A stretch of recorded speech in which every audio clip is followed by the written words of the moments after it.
Night டின்னருக்கு சப்பாத்தியும் ladies finger curd கறியும் தான் செய்ய போகிறேன். அதுக்கு கடை நல்லா சூடானதும் எண்ணெயை சேர்த்திட்டு எண்ணெய் நல்லா சூடானதும் 1 இன்ச் அளவுக்கு நீளியாக வெட்டி வச்ச ஒரு 1/4 கிலோ அளவுக்கு வெண்டைக்காய் நான் எடுத்திருக்கேன். அதை இதில் சேர்த்திடலாம்.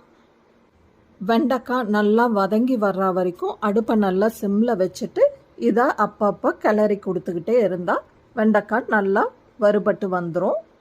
வெண்டைக்காயை வறுத்து விட்டுக்கிட்டே நான் சப்பாத்தியும் சுட்டு எடுத்துக்கிறேன். வெண்டைக்காய் ஒரு 50% வறுபட்டதுக்கு அப்புறமா இந்த டிஷ்ஷுக்கு தேவையான அளவு மிளகாய்த்தூள், உப்பு, மஞ்சத்தூள் 3யும் சேர்த்து வெண்டைக்காய் முழுசாவே வறுபட்டு வர்ற வரைக்கும் இதை அடுப்பை நல்லா சிம்லேயே வச்சு கலந்து விட்டுக்கலாம்.